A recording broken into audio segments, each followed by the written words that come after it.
Assalamualaikum warahmatullahi wabarakatuh. Perkenalkan saya Dea Kersalia dengan NIM H01215523, jurusan Pendidikan Bahasa Inggris, Fakultas Keguruan dan Ilmu Pendidikan Universitas Sulawesi Barat.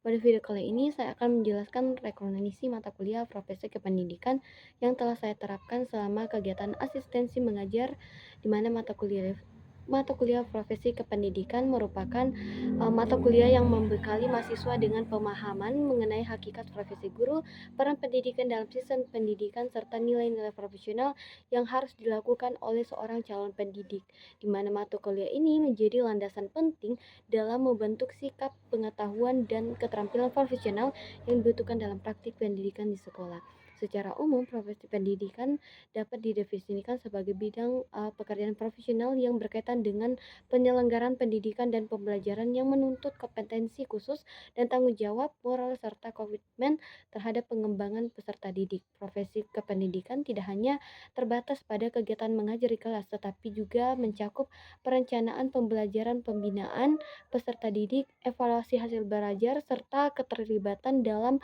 menciptakan lingkungan pendidikan yang aman dan kondusif.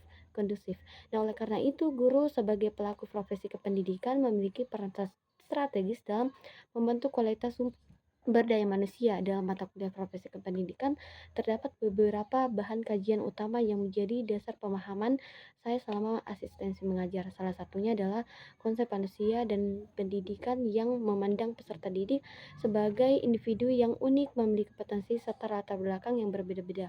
Konsep ini diperkuat dengan kajian tentang hakikat manusia dan pengembangannya yang menekankan bahwa pendidikan bertujuan untuk mengembangkan manusia secara utuh, baik secara aspek kognitif, afektif maupun psikomotorotik, di mana selanjutnya mata kuliah ini membahas pengertian dari unsur-unsur pendidikan yang menegaskan bahwa pendidikan tidak hanya berperan penting sebagai penyampaian materi, tetapi juga sebagai pembimbing, fasilitator dan teladan bagi peserta didik.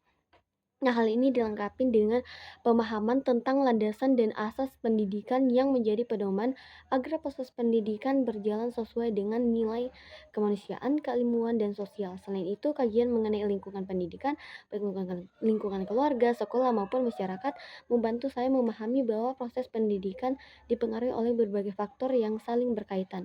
Nah, materi lain seperti aliran pendidikan, permasalahan pendidikan, sistem pendidikan nasional, serta hubungan antara pendidikan dan pembangunan memberikan wawasan bahwa profesi guru tidak dapat dilepaskan dari konteks sosial dan kebijakan pendidikan.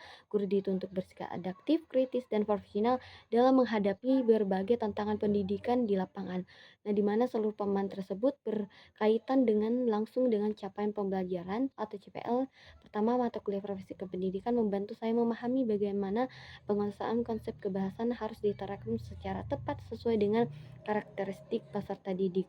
Kedua, saya memperoleh pemahaman mengenai konsep dasar ilmu kependidikan dan pembelajaran yang menjadi acuan dalam merancang, melaksanakan, serta mengevaluasi pembelajaran secara profesional.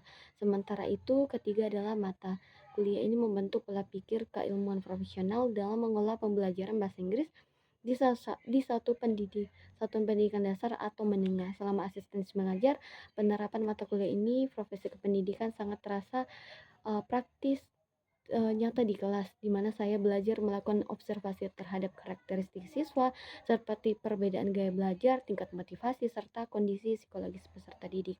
Salah satu pengalaman yang paling bermakna adalah ketika saya berada pada situasi di mana terdapat siswa yang memiliki gangguan psikologis dan pengalaman traumatis dalam menghadapi situasi tersebut.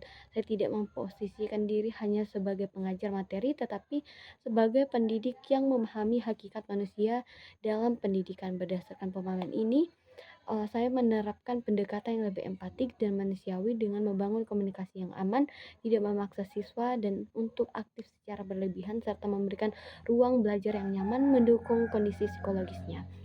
Nah, saya berusaha menciptakan suasana kelas yang inklusif agar siswa merasa diterima dan aman dalam proses belajar. Nah, selain itu, saya berupaya membangun kembali semangat belajar siswa dengan memberikan penguatan positif dan penyusunan ekspektasi pembelajaran dengan kemampuan.